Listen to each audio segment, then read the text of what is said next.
Iwo Jima, Okinawa, Guadalcanal, battlefields that everyone is familiar with hearing. But Tinian, Saipan, Steve, why don't more people know those names and the importance that they played in the Pacific Theater in World War II?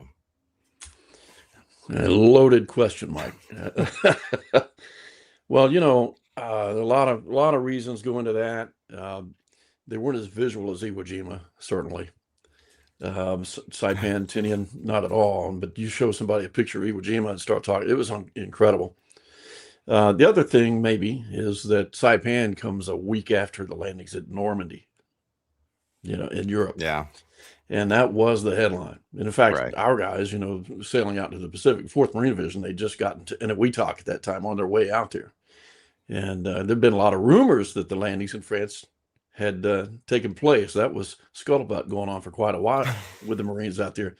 But they had arrived at their waypoint in Enola, and that's when D-Day happened in Normandy. So that certainly took the headlines as well. Just a lot of reasons. They became well-known names later once the B-29s set up operation there. Then people knew very much. They already knew about Guam, but they started hearing about Tinian and Saipan then from the big names like Curtis LeMay, General LeMay. But other than that, there was it's almost a little more academic as to why those things were important. It was not as clear to people. So today we're going to discuss Tinian, kind of taking us back to where it all began. And, it's great to have you here. Steve McCloud, author, historian, and just a good friend. Become good friends over the years. So, thanks for being here and doing this. And let's dig into it. Let's dig into Tinian and share this knowledge and the importance and where it all began with. Will do. I appreciate it. Thanks for the opportunity to be here as well, Mike. Of course. This, that first night on Tinian was incredible for a lot of reasons. Very few folks really know about it anymore, but that is where we're really going to lay some emphasis, because it broke the back immediately of the Japanese defense on Tinian. And so that's going to be our primary focus. And let's go ahead and pull up the slide there, Mike. Look at this crazy image, which of course I did some work with AI to recreate this scene, going back and forth with Photoshop and AI trying to get it right. But this is actually historically accurate. What we're seeing are two Marines in the ditch, little roadside ditch, alongside this coral-topped narrow roadway that ran from the landing zone that the 4th Marine Division selected and ran all the way down to Tinian town, where the Japanese main defenses were, and where they knew the tanks were as well and expected to tank attack that first night. And sure enough, it came up that road, 6 tanks. And these two Marines, Bob Funk and George Michelet from Fox Company, 2nd Battalion, 23rd Marines, 4th Marine Division, were on outpost up there, and they get stuck, left up there by themselves. Caught out, you might say, as these tanks suddenly roll up. And the first one rolls past them, the second one stops and gets hit, bursts into flame, and another one, which you see, tank number 3, is on the way. The Japanese start jumping off those tanks all over them, and these two Marines, well, the whole Marine Corps behind them opens up, and so they're stuck and have to fight for their lives to get out of this position. But how in the world did we get to this scenario? It's an incredible scenario. That's what we're going to talk about. And really, Mike, to understand Tinian, we should understand that Saipan and Tinian together must be discussed and understood. It's one evolution. There was very little time in between these two operations. So let's pause from the dramatic image here and kind of inform ourselves a little bit. Where in the world is Tinian, for example? Well, it's part of the Marianas group.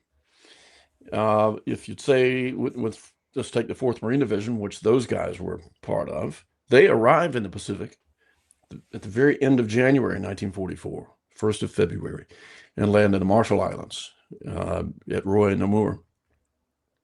Once the Marshalls were taken very quickly, carrier raids revealed that the next problem in the Pacific, perceived problem in the Caroline Islands, was not going to be a problem. And so Admiral Nimitz made the quick decision to speed up the timetable in the Pacific and make a long leap after Eniwetok and all these other little landings, but to make the long leap to straight to the Marianas, where they knew they were going to go. And that was about, as I recall, 3 months ahead of schedule for the Americans. And so the Marianas, of course, we had Guam, we'd gotten from Spain in 1898 after that war, and had lost that when the Japanese launched their attacks in 41 and early 42. So we knew we had to get that back. That was without question. And Saipan and Tinian were also part of the Northern Mariana Islands. And the intent here was to not just to get, yes, to close in on the Japanese Empire, but also to establish bases, operating bases, for this brand new strategic weapon, the B-29 Superfortress, from which we could reach Japan from these islands, roughly 1,200 miles away. Yeah. So that's the intent. Now, this whole plan had 3 phases, and they used 2 amphibious corps to do it. Northern Troops and Landing Force under the 5th Amphibious Corps. And the 3rd Amphibious Corps would be responsible for Guam under Roy S. Geiger, an aviator, by the way. So phase 1 would be the landings in Saipan on the 15th of June. That's, like I said, just a little over a week after the landings at Normandy. Right. Phase 2 is going to be the landings at Guam, which do occur on the 21st of July. And then phase 3, those forces from Saipan would make the 3-mile leap to Tinian, shore to shore, and take Tinian. So that's how it was planned. This crazy picture here, let's pause, and I'll come back to this, Mike. So let's pause the presentation, the slides. Yeah. Everybody, that ought to whet everybody's appetite. What in the world, all these naked dudes out there? That was from Saipan, and we couldn't tell you how we got there. We land in Saipan. Let's talk about the 4th Marine Division, which Bob Funk and George Mitchell and these guys are part of. They land there on the 15th of June, and it's hot and very, very humid. If you've ever been to the Marianas, you understand that the sun there is a broiler. It just seems to be closer. It's just, the temperature might not say it's 100 degrees, but it feels like 120, and the humidity is terrible. Well, I want to talk about a little bit about that campaign. First of all, the 4th Marine Division did not send with or sail with any replacement clothing, boots, underwear, utilities, any of that. Instead, the Marines would load their sea bags on their ships, and those would be brought ashore. And when they got their rest day, they'd have a change of clothing. They land on the 15th. The problem is that very quickly, a couple of days later, well, first of all, the clothing is at the bottom of the totem pole for unloading. And then we get word the Japanese fleet is on its way. This becomes the Battle of the Philippine Sea, the Marianas Turkey Shoot. So all those ships in the harbor do the ditty mow, and they leave with a lot of things, including the sea bags and clothing. Now, 2nd Battalion, 23rd fights for 5 days. They come off the line back to Chirincanoa, and there are no sea bags. They get some 10-1 rations. That's kind of nice, but there's no clothing to change into. So we're 5 days into this. Your underwear, your skivvies are nice, and everything else is nice. And they fight through the rest of the operation. Now, this goes on. The island is finally declared secure on the 9th of July. And then the 2nd Battalion itself is given the task of mopping up or finishing up the northwestern tip of Saipan. That lasts another week. That's cave clearing. That's trying to separate civilian women and children from the Japanese soldiers holding them in caves. Very often not successfully. And it's a brutal operation there. And they still have not had anything to change into during this period of time. So practically a month on Saipan. As they move up the eastern coast of Saipan. There's no roadway up there. It's the weather side of the island.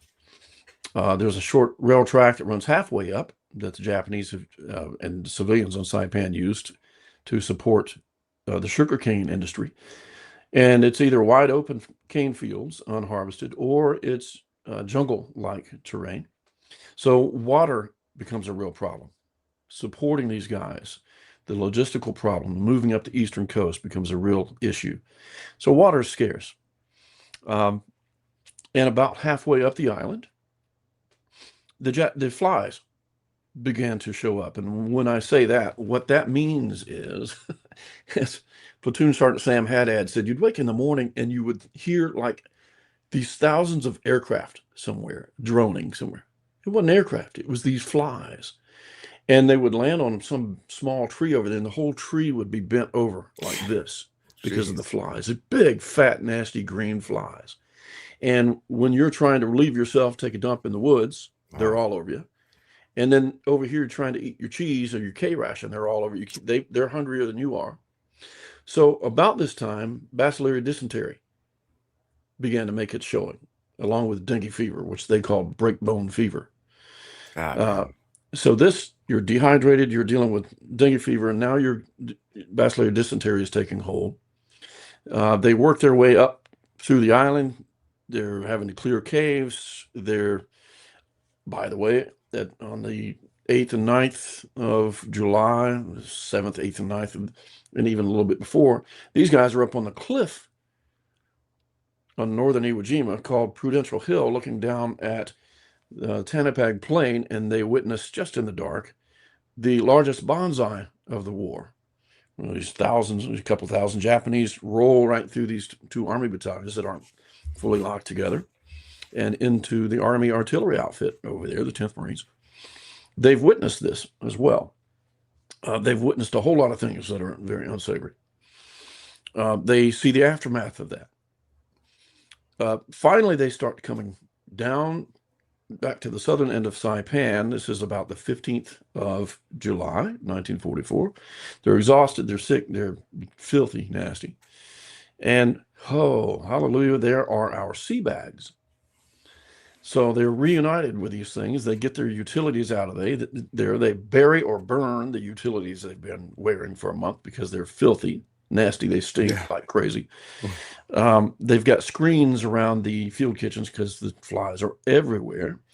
And even the 2nd Battalion intelligence officer, Marvin Raskin, the fever from the bacillary dysentery gets to be too much, and he goes into fit and dies on Saipan. This is not, combat's over. Yeah.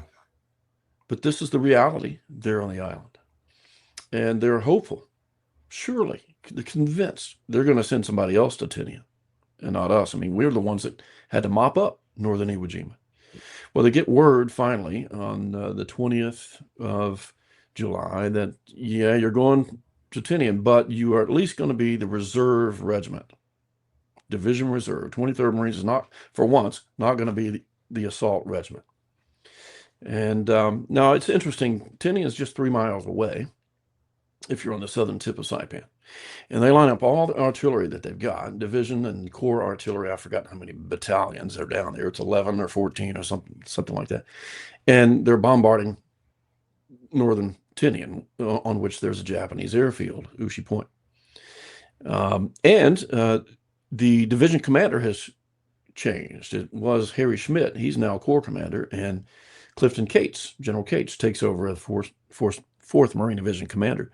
And he makes sure that all the commanders, including captains, company commanders, get aerial tours, recon flights over Tinian to take a look at this place at low level. Cates himself said he at one point thought it was a little too low in the plane that he was in. And was amazed that they survived what they were doing. They also introduced napalm during this period of time.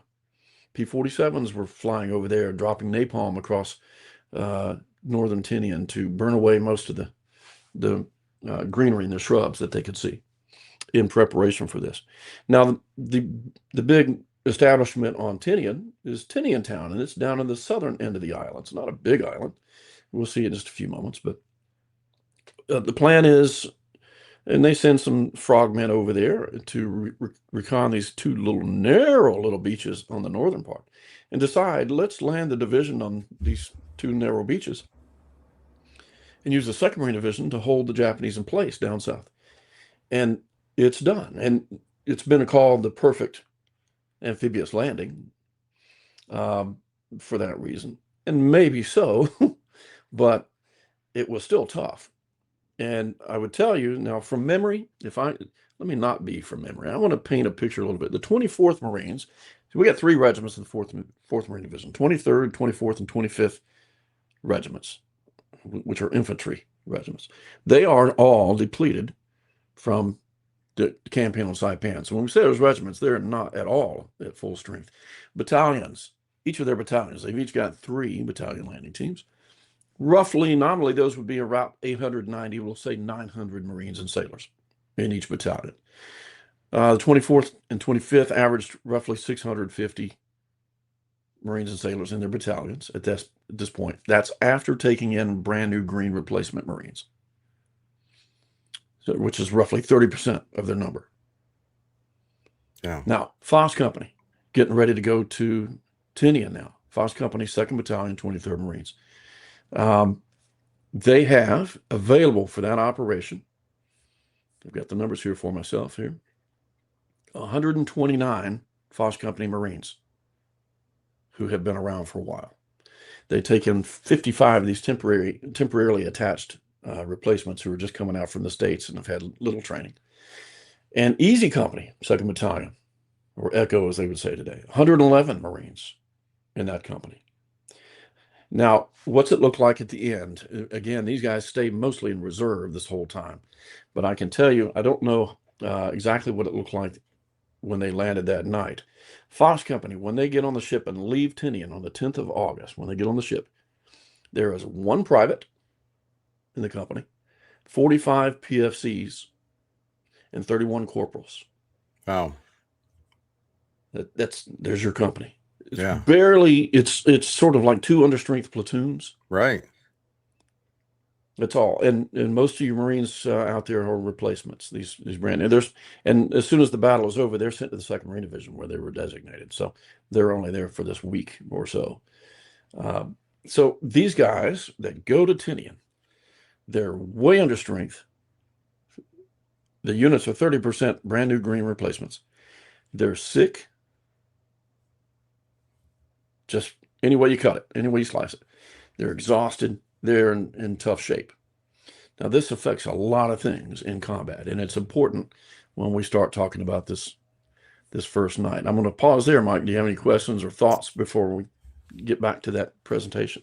Yeah, it's just crazy, man. I mean, you know, we do things, and it was just out in Dallas for the 100th birthday of a handful of the World War II guys, and you know, we talk about the greatest generation and all of these different things, but then, you know, like the next photo that we paused at, like looking at them, and you know, especially anybody that's ever been either A, in the military, or B, like in combat.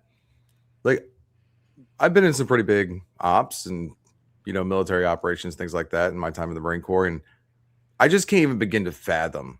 I just can't. Like, it's, you know, it's kind of, we joke about like some of the conditions we had, right? With like not being able, like we had to hand wash our clothes and different stuff like that and everything. But I mean, man, it's just that's why these stories are so important. And I mean, you do actually, you do a great job, Steve, of really painting the picture. Like you really do. And I hope that everybody that's watching this like appreciates it, that how good of a job you do of kind of like just taking us to not just the battles, not just, you know, but like the living conditions, what it was like, how horrible it was.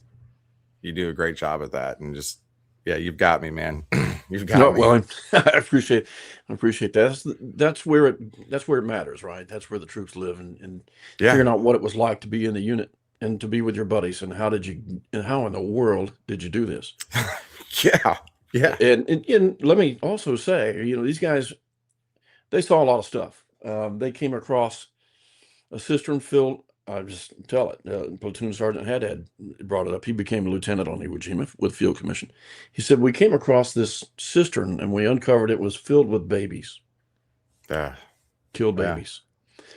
They go across a gulch, which they named Bloody Gulch, I think, on northern Saipan. All this whole time, the Japanese would hide their wounded or dead. They'd somehow sweep them away. You'd have a fight that night, and you knew you'd killed a bunch of the enemy. In the morning, you couldn't find anybody. And during the day, you're trying to pursue them, can never chase them. You can't find them. Everywhere you go, they've already left all this whole time. And they get to the northern part of Saipan, and they walk past this gulch, and it's filled with hundreds or thousands of bodies. It just blew their minds. How could this be? When they come back south to rest up after mopping up Saipan, Don Swindle told this.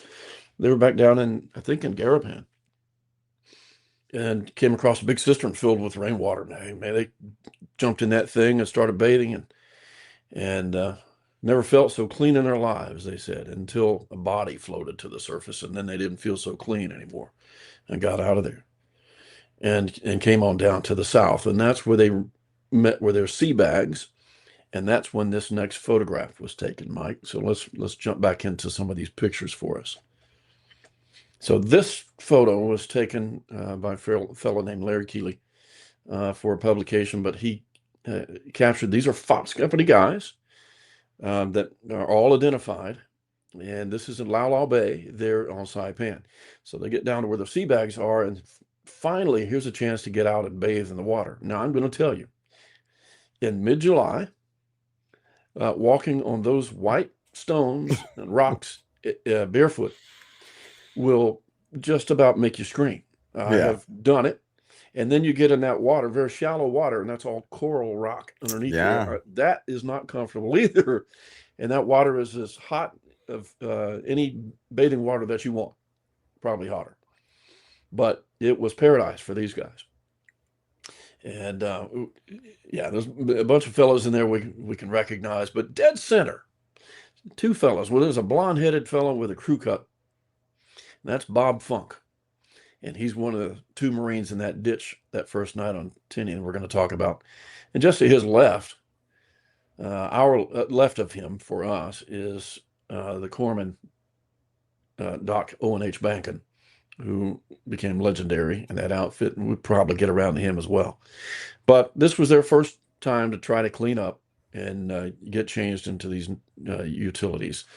And that, well, you can just imagine the impact of that for them, the value. The move from Saipan to Tinian came on the morning of the 23rd of July. They're going to land on the 24th.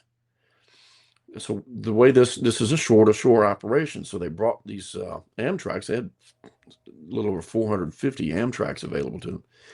Brought them ashore, and each of the units went to its assigned area, got on the Amtrak, were taken out to an LST where they spent the night on the top deck in the rain. But they spent the night for the landing the next morning. I would point this out too, for the heck of it.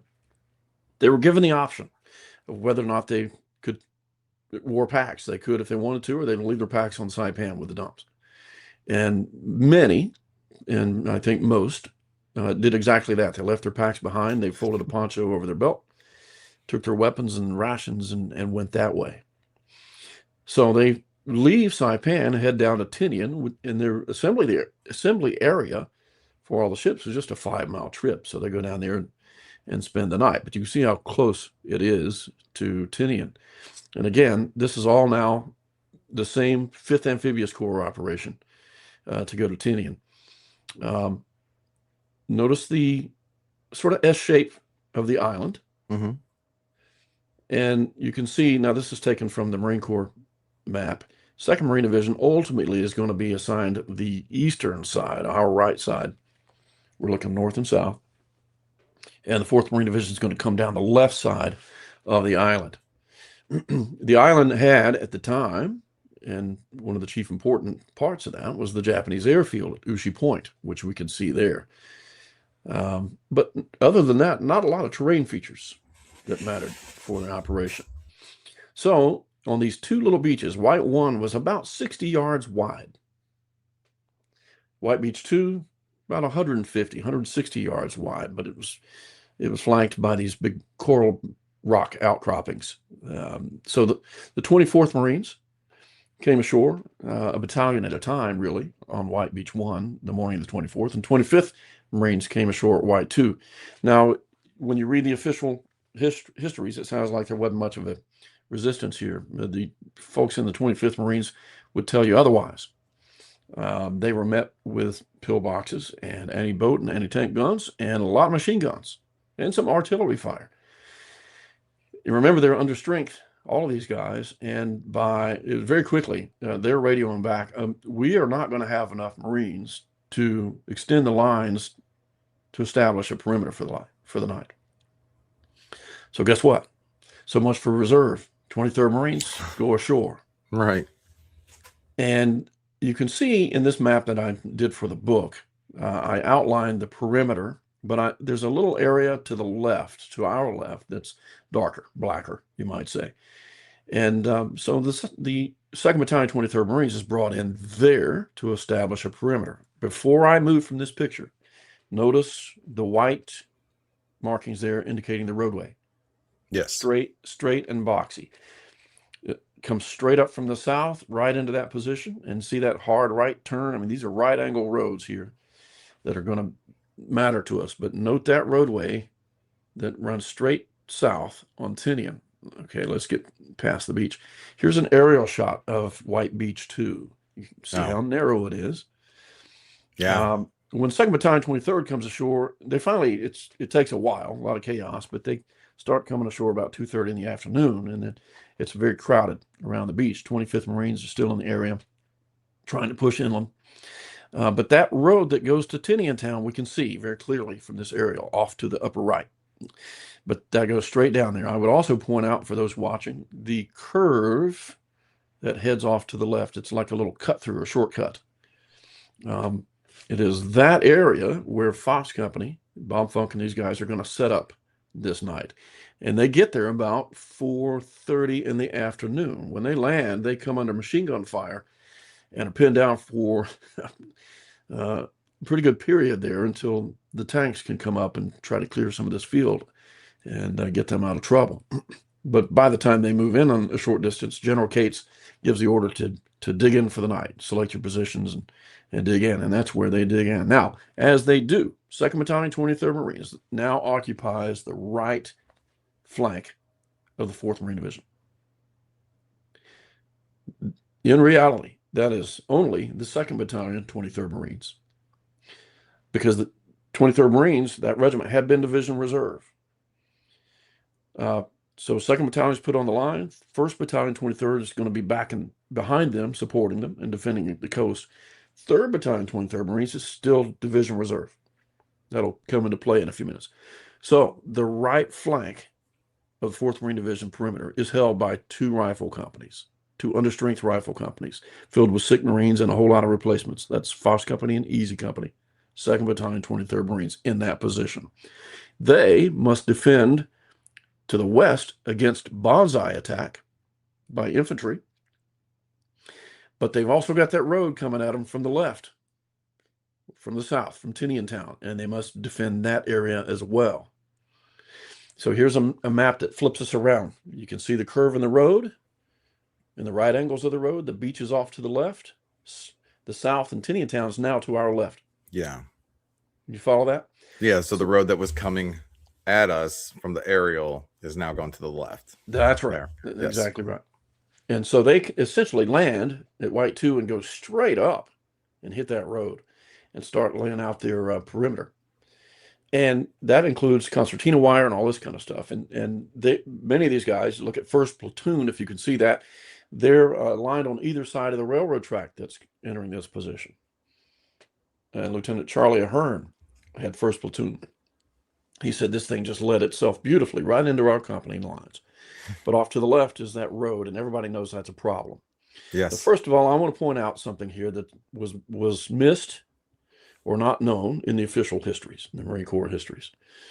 you know, okay, the 4th Marine Division has its perimeter. They're all locked in and tied. That is not the case. Several of the Marines involved, and we'll talk to some of them here, or hear from some of them today, tell us there was between 150 and 250 yard gap to the 25th Marines. They were further inland. The 2nd Battalion didn't get far enough to tie in with them, and that gap was still there when they dug in that evening. So Fox Company itself has to defend west and south. What Colonel Dillon did, the 2nd Battalion commander, you know that those open cane fields to the west, we have just seen the biggest Banzai of the war. We were up on the cliff, but we've seen what it does.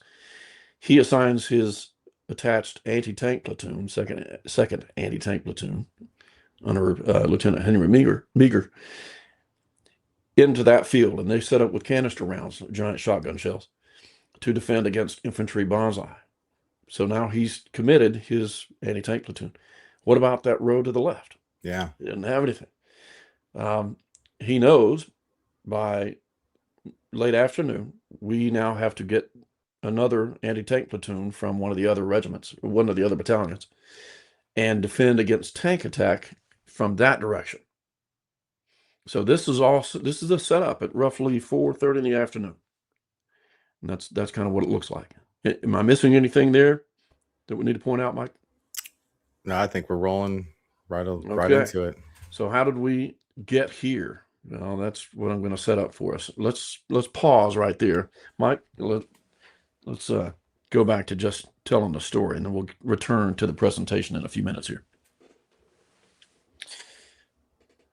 As they dig in, and Colonel Dillon is walking the lines, Captain Padley, Fox Company, is walking the lines. The 2 platoon sergeants are out there making sure their machine guns are getting set up. They've got concertina wire they're setting up, and they see this problem. So he commits the 37 millimeters to the west with canister rounds. We got to defend. We got to find some more to defend that road, and they're going to need anti-tank rounds because tanks are going to be coming up here. That's about 4:30 in the afternoon, and then they send up an outpost, a 6-man outpost, up that road. I say up the road. They're going south, but it's kind of uphill. It's a gradual uphill slope. Right. Bill Wyckoff is a sergeant, and we got Bob Funk and George Mislett in that group. They go up there and they lay in the ditch alongside this coral top road, and they're waiting for machine guns and for a 37 millimeter to come up and defend against the tanks. And they wait. And then you've got a few other Marines up there that we'll talk about as well. 8 hours pass. It's now after midnight. The company runner, the only field music left in the company, that's Eddie Davis. Field music's buglers. They were used as runners. Eddie Davis says, Captain, it was after midnight. He said, I'm nice and comfy in my hole. And Captain Padley called me over and said, do you remember where regiment is? He goes, yes. He said, I knew what he was going to ask me to do. He said, you go find me the 37 millimeter platoon back there and bring them up and take, he's like, oh, great. Fine. So he's in the dark on a very dark night, full cloud cover. There've been some storms, and in the darkness, he must use that password repeatedly to not get shot by fellow Marines. Yeah. And go back 500 yards or so back to the regimental area where he is directed to the 3rd Battalion. The 3rd Battalion is the division reserve under, I said Meager a minute ago, so I'll have to get my brain reset so I can come up with his name again. Major Tridle. So he goes 3rd Battalion, and he runs into or is introduced to Platoon Sergeant Jim Tillis. Tillis has taken over the anti-tank platoon because their lieutenant's in the hospital, like so many others. And Tillis he says in his account later that Davis led him back up through the dark using that password. And they get to Fox Company and they get back to Padley. And Padley says, go up to Charlie Ahern up on the line. That's 1st Platoon up there by that railroad track. And Charlie's just been wounded. They were on the on the phone. And he could hear firing. And then Charlie says, oh, I'm hit. So they are under infantry attack at that point when Tillis and the guys get back. So they take a corpsman with them, Doc Bankin. And Bankin said, and we got up there, and Tillis told Charlie, I've got 37 millimeters. And Charlie yells out, tanks. He goes, no, I don't have tanks. I've got 37 millimeters. He goes, no, tanks. You defend against tanks. And Tillis said he sent us up that road. And he said, Tillis said it was a very dark, black night where you couldn't see where you're going. I'm trying to recon positions for these guns. Very difficult to do. And he said, we finally got some positions selected and went back, and they used 2 Jeeps to pull these 2 37 millimeters up. The 2 Jeeps were being led by Bill Griffin, who's Colonel Dillon's personal Jeep driver, all lights off, of course. And they finally get in position about 2:20 in the morning. We'll hammer that in just a few minutes. And then Eddie Davis gets back to his hole just in time to hear this weird sound. And everybody around says, and Sergeant Fowler, who's in the hole with him, says, those are Japanese tanks. And Davis says, oh boy, we got them. Because 37 millimeters are up there. They'll never get through. Now let's go up to this hole. And up front, furthest away from us, is Bob Funk. And behind him is George Mitchell. And Bob says, hey, and he kicks him in the helmet. He says, I hear something. I think are those tanks? Those are Japanese tanks. Mitchell says, no, those are probably just ours. And Funk says, BS, those are Japanese tanks. And about that time, a tank rolls right past them in the darkness. God. No light. There are no flares in the air. Yeah. That tank rolls down the hill, and it stops just a few yards away from 2 other Foss Company Marines, Len Ash and Donnie Millison, in a hole together, always. And there's a bazooka guy on the other side, Walter Fritz. He can't even turn around. He's so close to the tank, he would have hit it with his bazooka. Yeah. And key point here, Millison and Ash are whispering to each other because they can hear the engine, they can hear the Japanese, and they don't want to be heard. There is no firing going on. The official histories say these tanks rolled through the fire and they made it through. It's not the case here. This thing has snuck through in the blackness right past the 37 millimeters, which have been set up, and they never saw this first tank. It's crazy. And Len Ash says, have you got your AP rounds in you? With you? He goes, no. He said, well, I'm going to see if I can knock the tread off. He's got a BAR. He's about to get a magazine. And Millison says, you do that, we're all dead. And he thought better of it, and they just stayed quiet. And shortly that tank rolled further down into Foss Company's position, and it stopped right behind Don Swindle. And Swindle uttered some utterances that I won't utter here. And he just couldn't believe this thing stopped right next to him. And everybody's quiet. And they're all saying, please, Lord, don't let a flare go up. And they can hear the Japanese chattering. And about that time, the hatch opens up and the tank commander pops up to take a peek.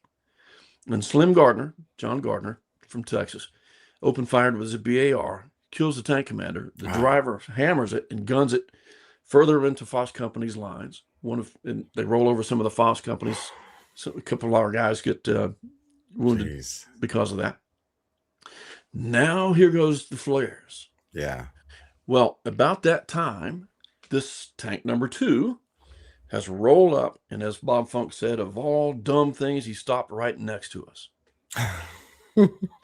And the flare goes up, and he said something hit that tank, and it burst into the flames. He did not know what hit that tank was the fire from one of the 37 millimeters behind him. He didn't know was there yet.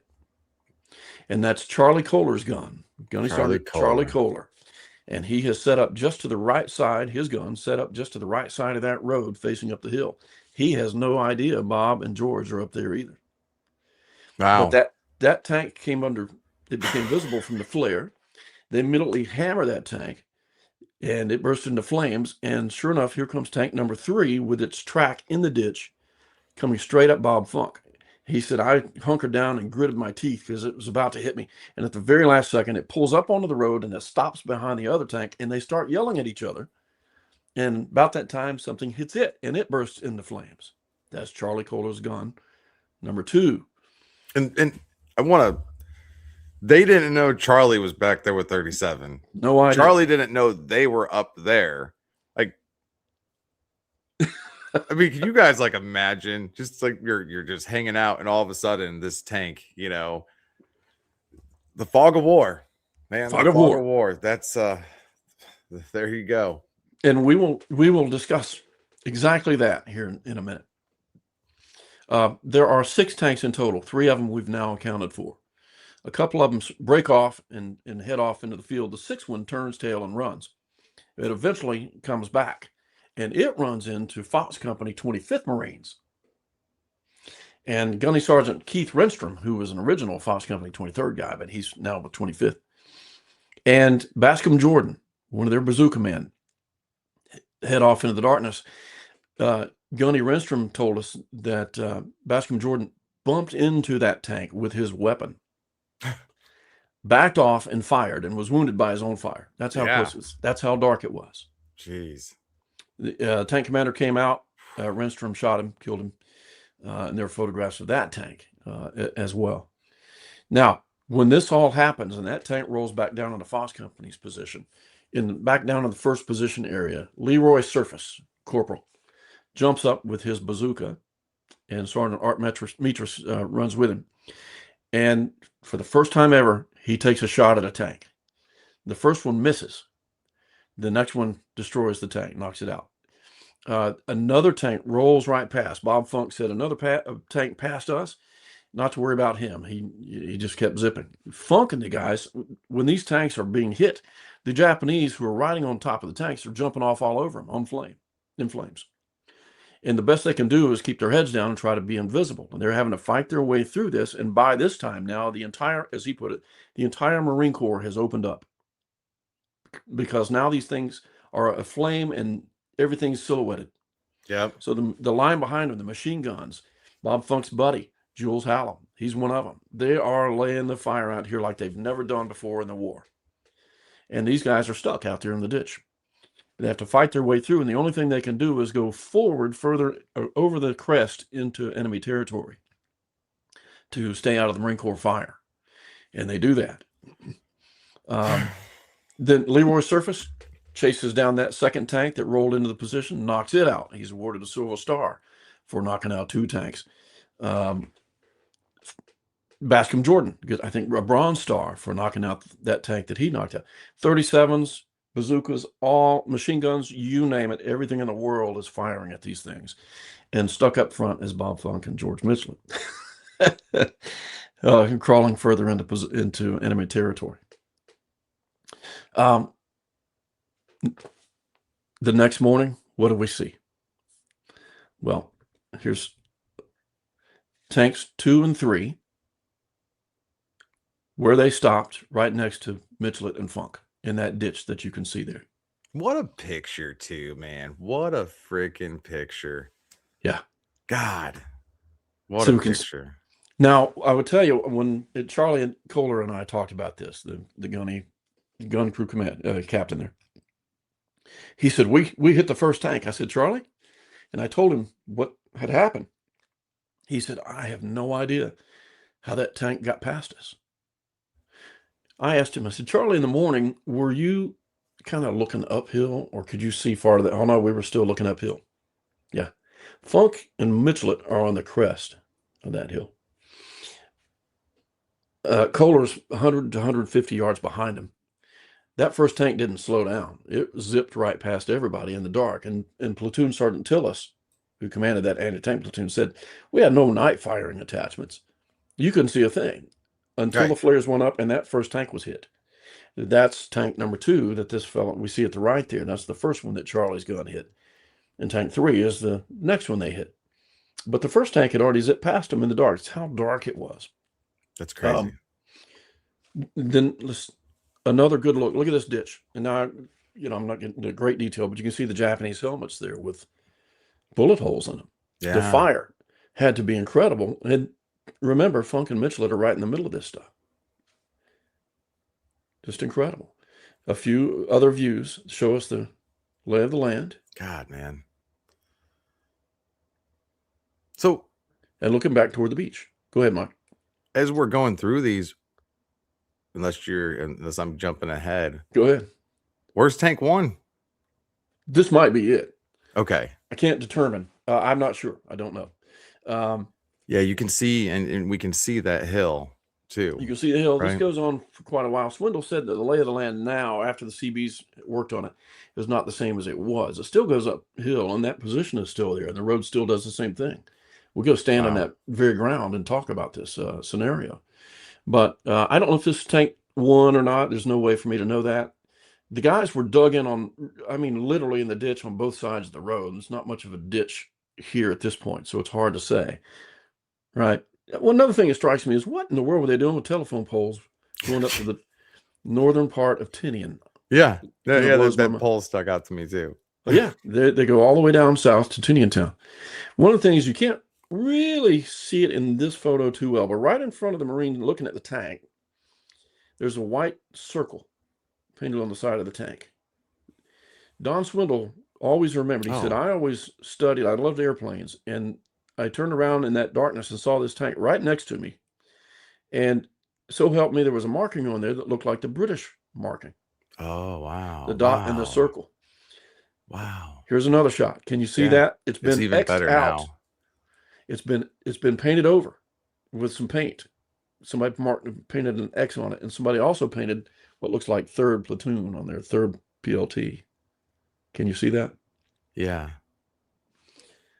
And you can see the bazooka round, or 37, whichever one. One of these tanks raced through, and somebody hit it. One of the 37s hit it with anti-tank rounds, and it went straight through and didn't do a thing to it. So they were switching back and forth between anti-tank and canister rounds because of all the infantry that were all over the place as well. Once they started deploying, they got into the Marine lines and ran into trouble. So these guys were switching back and forth. What happens is when that first tank comes through and stops in Fox Company's positions, Eddie Davis is down there, and Len Ash and Don Mills, they're all going, oh my God, what happened? Why aren't there 37s firing? Because nobody fired at that first one. Right. And so for the rest of their lives, they were irritated at those 37 millimeter guys because they were just firing canister and they hadn't loaded anti-tank rounds. That's what they thought. It's just what they thought. Right. They were disgusted with them. Well, nope, they were firing both, but the anti-tank rounds were going right through them. And that first one just slipped past somehow or another before anybody was prepared. Let me also say this, the 37s, Tillis says they got in position about 2:30 in the morning, 2:20 in the morning. This is about an hour later. So they just barely got there when this all began. But that's the 6 Japanese tanks. And the second Marine from the left is Bob Funk. This is October 1945 when they come back stateside. They're in Los Angeles here, going out for their last liberty before they head home. A lot of stories about all those guys, but that's Funk. And here's Charlie Kohler. And I would tell you, when Facebook came along, I was still working on the book, thankfully. And I saw a post from a fellow named Keith Kohler on some thread somewhere that said his dad was in an anti-tank platoon in the 23rd Marines. And the quickest way I knew to ask and get to the point was ask your dad if he was involved in the first night on Tinian. Oh, yes, he was. And he knocked out 2 tanks. I said, we have got to talk immediately. Yeah. And that's how. So none of the guys in Fox Company ever knew any of the fellows who were behind them or in front of them firing those 37 millimeters until we just happened to meet each other. And a gem of a fella. Yeah. Leroy Surface, the bazooka man from Fox Company. Colonel Dillon called him an 8-ball with our troublemaker. Well, on Tinian, on Saipan, he'd had a chance to use his bazooka, but not much. This is on the 2nd of July on Saipan when they've been on the coast. They're pushing inland. They run into a Japanese strong point, a roadblock, and they have to climb up this very steep hill. And all three bazooka men are up there, and that's Leroy Surface on the right and Victory Harper on the left, assisting him. And on Harper's back is that squad demolition kit. It's got 20 blocks of TNT in it and so forth. Harper was killed that first night on Tinian. I don't know if he was killed while he was trying to help Surface. I suspect that he was, and that Art Mitras stepped in as a sergeant and assisted Surface after that. But that's the only opportunity really that Surface had used the bazooka. By the way, on that subject, they had just gotten them right before. Now, he was an old weapons company guy until they disbanded the weapons company and put those fellows in the rifle companies permanently. So he's one of those fellows. And right before they sailed for Saipan, the Marine Corps decided that all the combat demolitions and all that kind of stuff should be dropped right in the lap of the infantry units instead of the combat engineers. So flamethrowers, demolitions, all that stuff were just literally dropped in their lap a couple of weeks before they sailed for Saipan. Flamethrowers. You think, well, they know how to operate flamethrowers. That's great. How are you going to carry the fuel? How are you going to handle the fuel? Where's your maintenance section? Who's going to carry these weapons? Who's going to, and then by the way, how are you going to work together? Right. To leverage these? They had no training in that way internally before they sailed for Saipan. So this was new hodgepodge, you might say. Right. Bob Funk later was a watercolor artist, loved painting, and he painted this picture of tank number 3 coming at him with its track in the ditch, parachute flare in the background, Japanese writing on it. They were carrying shrubs and tree branches and stuff in the middle of the night for camovage. And he said, well, that's just stupid. But that's anyway, that's what he said. Shrubs don't move. So, and then in 45, Tinian, 1945, the busiest airfield in the world, 4 big runways, and the B-29 operations launching from here on the homeland Japan, including the 2 atomic missions. This is roughly 1,200 miles away from Japan. That's crazy. But Tinian became central to those operations, and it all began, you think, with those, kind of these 2 Marines in the ditch kind of scenario. Freaking crazy, man. Crazy. There you go. And so this image, I was so pleased to get it to this point because this is valid. Yeah, you did. I mean, people will say what they will about AI, but I know you'd sent me like what you were working on, and you got to get it perfect. And I mean, you got to get it. This is beautiful. This isn't just, hey, make some tanks with a couple guys. Like this is somebody that spent some time. You got to go back and forth. Yeah, you got to be adept in Photoshop. Okay, get it to do this. Okay, now that's good enough for me to work with. Now I'm going to do this to it and then go back again. Now, here's what you need to do. Right. And after about 12 iterations, we finally got to this point. But I think it gets us there. Now, Bob Funk and George Michelet. Bob, he never told me this story in person. If you ask him about the first night on Tinian, his face would start getting red. And it wasn't embarrassment. It might have been some, but he was irate that the 2 of them, the rest of that outpost had pulled back and they missed it. And they were left up there. And his buddy, Jules Hallam, one of the machine gunners down there aiming this direction. He said, Funk, he said, they came down the hill. What are they doing up there the next morning? What are they doing up there? And said, boy, you could see on his face, he was not pleased, and he chewed the you-know-what out of us for leaving them. I said, we were firing right over their heads, like a training mission. He said, but we didn't know they were up there. Yeah. And you say, now, how did they miss that? And everybody else over in Fox Company 25th Marines, they all heard, and Colonel Dillon heard, tanks.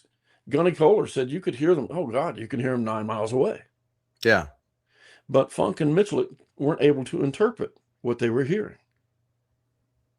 Why? How did they miss the pullback of the outpost? He even said we weren't too combat effective. Everybody had a touch of dengue fever and dysentery and all that. This is the reality. These are the guys who had gone all the way through Saipan and a grueling campaign there, physically and emotionally and everything else. And we're over here now on the line and getting the job done. All across all the regiments, they were like this. It's just the reality of combat at the time. Yeah. And the other thing is, I would point out, and you may have a question about this, why the heck was it not until after midnight that they even start to move the 37 millimeters up there? So, yeah, there was a couple of thoughts that went through my head. One was, I mean, listen, I was in the Marine Corps Infantry, and I know, just waiting on things. So that's obviously my first assumption. Another thought that I had was why the Japanese would just roll right up the road like that. And part of what I'm thinking is if they had reconnaissance scouts up there, hey, these guys aren't equipped to defend against our tanks. We can roll right in there. So, yeah, I mean, if you want to start with maybe the first one, why it took 10 hours, and then maybe secondly, I don't know what we know from the Japanese side of things, or if you have any speculations onto that. We don't know much of either side. This is not mentioned at all Right. anywhere. But when you get into the accounts, you realize what the reality was. It's not just what was drawn on a map. Colonel Dillon said in 51 or something in his letter to Major Hoffman, who was writing the official Marine Corps monograph on this, and he was asked about this stuff. And Hoffman asked him, "What do you think? What were you thinking about your position with these Japanese tanks? Certainly going to come up into the battalion." He said, I was fully confident in our position. We were locked in, man. We had concertina wire. We had machine guns laid out everywhere. As of 2 a.m. in the morning, you didn't. Right. It was, call it 1:30 and probably 1:30 in the morning when Dillon sends his personal Jeep driver to lead these 37. He knows at 1:30 in the morning we are still not in position. Right. So there was not a lack of awareness. We don't know why it took, I say this from the decision point that one, we need to defend that. And from the Japanese side, the decision point where, okay, we got to go north. The attack is not in the south, the main attack. We got a decision point, start the clock. It took the Japanese probably, let's say 10 hours, 11 hours to get a few thousand Japanese infantry and these tanks to the north. It took the Americans 10 hours to get 4 37 millimeters, 600 yards up the road. Hurry up and wait, didn't baby. get there in time. So we don't know why. I don't. But there's friction. That's a simple thing to do, but as Clausewitz said, the simple things become difficult. And we don't know the source of that difficulty. I will say this is 3rd Anti-Tank Platoon, which is 3rd Battalion, which is Division Reserve. They may not have been real happy about releasing their 37 millimeters. There may have been a fight. I don't know. Yeah. Yeah, I mean, it's one of those things, right? That, man, the simple things become hard.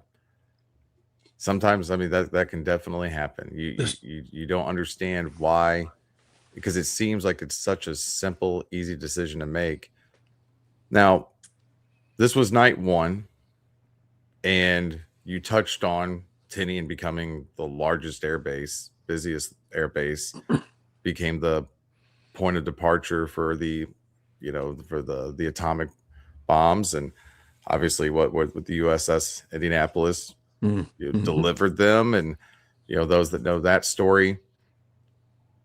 Before we started recording, and even whenever I kicked this thing off talking about Iwo Jima, and you made a great point. I mean, everybody knows the Iwo Jima because of that picture, right? I mean, sure, right. Most replicated picture ever in the history of the world.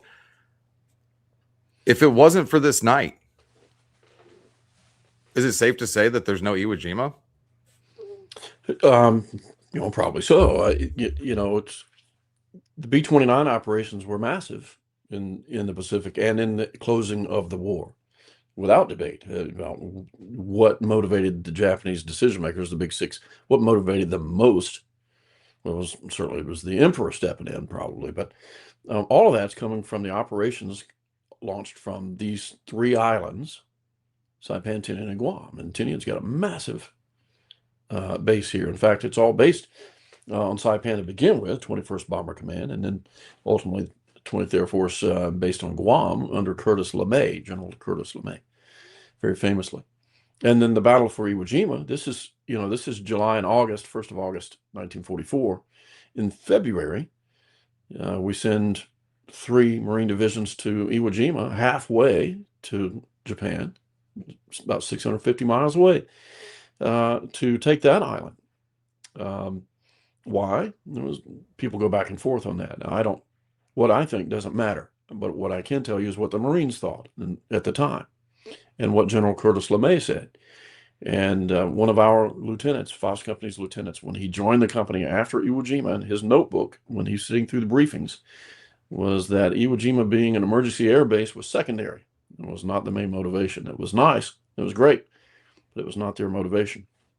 It was really the advancement of the operations of the B-29s.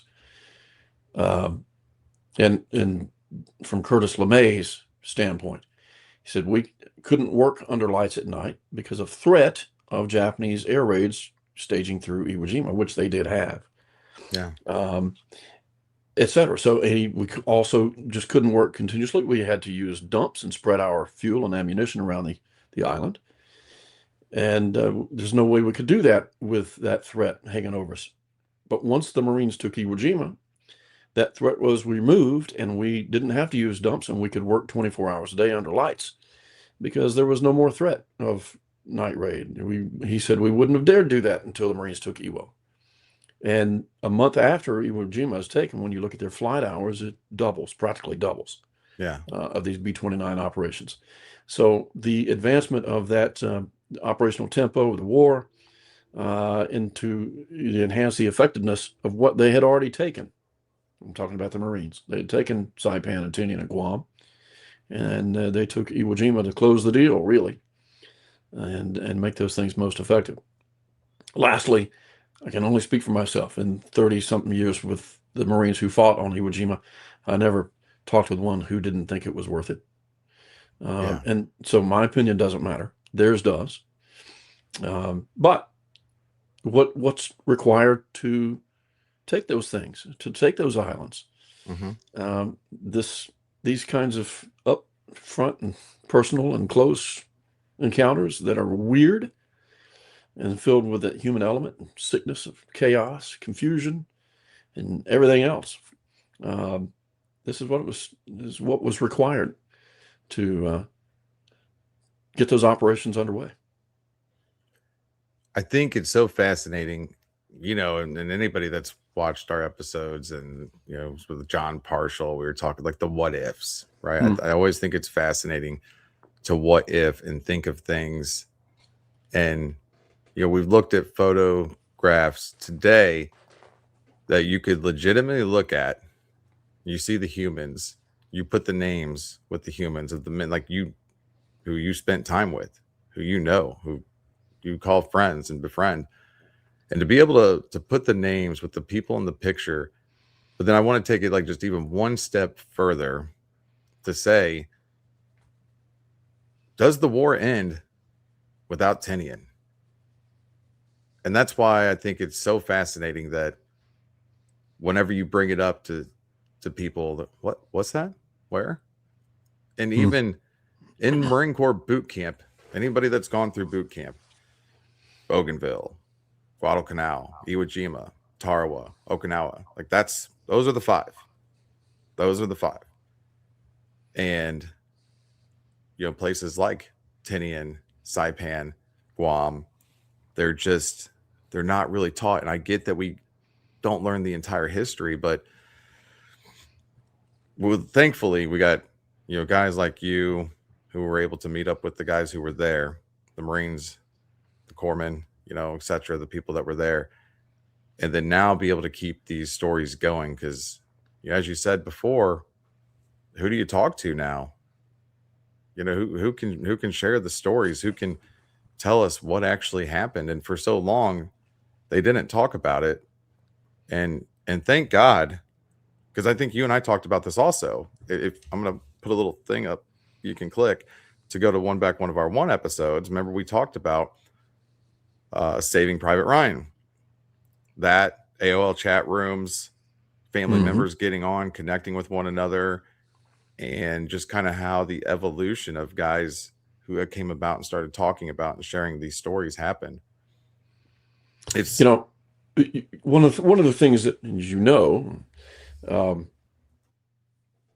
I frame it this way: when that catchphrase I've used for a long time and came to believe it a long time ago is that those who saw the most say the least, and for a lot of reasons. But one is you have no frame of reference to understand what I'm going to tell you or what we could actually talk about. So it's not a conversation; it's a interrogation of some sort. We don't have any common ground on which to talk.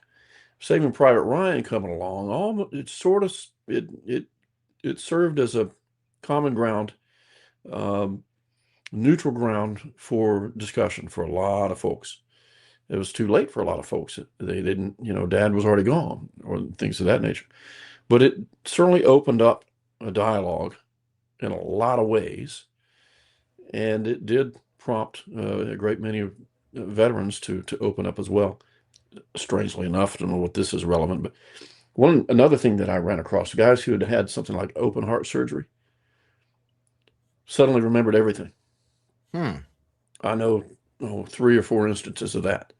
So Dale Cook said, I've never remembered anything until after my bypass, and then I remember every conversation I ever had out there. Wow. Weird stuff. So it's just the reality of things. But these guys, and I would tell you this, to answer your question now that you asked at the beginning, why don't we know much about Tinian? It's because we don't know much about Tinian. So the action reports, having worked in them for 30 years, I can tell you are very, very lacking. Might be a good word. They're tough. They're sketchy. So many guys are gone. The NCOs were gone. The officers are gone. The Second Marine Division reports are almost useless. I would defy anybody almost to do a battlefield staff ride using their action reports. You don't know where you are.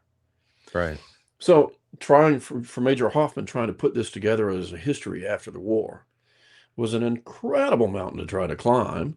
And Iwo Jima is the same way. And the Marines could never find themselves in there. That doesn't make sense. Okay, was that us? They don't know. It doesn't, their dots don't connect. So it's very tough to teach. So if you want to know, some things are clearer, but if you're going to try to teach Tinian, what do you teach? It doesn't add up right. And the other thing about Tinian is that it was really 2 fights, generally speaking. The first night, then there was a pursuit for a week to the southern part of the island, and then there's another fight. And it was a tough one. There were some strong points down there as you try to get up to the high ground, but that was it, really. You'd run into some strong points along the way, some anti-tank weapons or something, but it was a chase to the southern end of the island. So there's not a lot of combat to talk about on Tinian relative to the other operations. And before we wrap this one up, I do want to remind everybody or inform you if you're new here that Steve and we did a really awesome series. We broke it down into like 5 different episodes. There's one full long length video of it, but for the anniversary of Iwo Jima, we got together earlier this year and talked about Fox Company on Iwo Jima. So these same names, these same people that we're discussing today, the pictures of the men that you were showing us today, fought on Iwo Jima as well, including Charlie Kohler, who, we did a video of, Charlie's son, Keith, having gone to Iwo Jima. So, it's kind of fascinating how all of these things tie together, and the community that I've been able to become a part of with, you and Tracy and Keith, and it's we continue to grow it and share these stories, and it's a beautiful thing. So I will say this, I got a message from Tracy, I don't know, like a couple days ago or something like that, and one of the things that she messaged was, just appreciation for being involved and supporting what she does, and then, even the episodes that we've done for people like Charlie. So these things matter. These things matter for people. I would encourage you to Tracy who and what does she do while we're talking? Yeah. I mean, and Tracy Hunter of Beyond the Call. If anybody's been wondering what my coffee cup says every time I take a drink. Incredible lady. I'll even throw the link in the description here. They took five veterans, 5 World War II veterans back to Iwo Jima. including Keith, who was Charlie Kohler's son, who took Charlie's ashes, and we'll link that episode and stuff too. I got a veteran group Discord. If anybody wants to join that too, they're welcome to. We even allow civilians and different things to be a part of it. We did a movie night on Twitch, and one of the things that I pulled up was Tracy's video with Charlie Kohler and about him and Eddie, and we watched that video together. Tracy even came in and watched it with us as well. So there's so much incredible information out there, and it's just an honor to be able to do this with you and add to it. Like, truly. Well, it's very valuable. It's the same principles we talk about all the time of concentration of fire, concentration, whatever. When all these things come together and work well together. Yes. You've got now a storyline and a context that brings this stuff to life. It's not just individual, recollections. Those are valuable. But when this is all pieced together and you see how these things play, now we've got some Pacific history that's being kept alive and maybe brought to life for the first time. Yeah. I mean, I know that you were just part of a documentary interview series that you did. And I mean, but as far as I know, there's not a lot of this information. You have the book that, of course, we'll link as well. That goes over everything very well. Do you got it in hands reach or anything like that? Like one arm's distance? Always one arm's distance. Lift it. Absolutely. Yeah. So Black Dragon following, Fox Company. One of the things that from a personal level, on the guy who studied the Pacific for a long time and knew and felt that a lot of things were lacking. Let's put it that way. Right. My interest with those guys was how in the world did you make this work? How did you work together? What was it like? I mean, I've read stuff, but tell me, what was the real deal? And to try to capture those things. So I would tell you, very pleased, just like this first night operation on Tinian, which is until now never been known, and now pulling these things together. Same thing for their operation at Iwo Jima, and in the Marshalls and all that kind of stuff. There's a whole lot of stuff in there that has just never been documented anywhere, especially in context. So opportunities to tell those stories, not just stories, I don't like that term, but that's what we've got. Right. To present that reality in ways like we've done today, and it's very valuable, and I appreciate that opportunity. And preserve that history. I mean, that's a beautiful thing that, and we talked to Keith about it on that episode, is with these, unfortunately losing these guys, we can't keep them forever as much as we'd love to. The family members like Keith and people like yourself that preserve that history and, make it not for nothing, and stories it feels like it's a lackluster word when it comes to what we're talking about here, but it's beautiful. And this was awesome. Really glad that we got to, I can't wait to, there's very little editing I have to do on these things, fortunately, right? Like pretty much start it, stop it, boom, let's go, let's put it up. And it'll premiere on Tuesday. So today's Sunday, the 12th. So on the 14th, it's going to premiere. And we're going to put this video out there. Well, it'll be in time for the anniversary coming up on the 24th. Yeah. So a very, very big historic event, and hopefully we can continue to get the word out. That's good stuff. Absolutely. Steve, thank you again. Thank you for everything. Awesome guy. Just great to know you and be a part of, of your circle and what you do, and be able to help preserve this history with you. And for everybody that watches this, thank you guys for all your love, support. Share this stuff, share it. Like I don't really ever ask people to share a lot of the stories and different things like that. But, the more that we, can share this preserved history and make people aware of just the incredible things that these men and women, have done for this country. It's important stuff.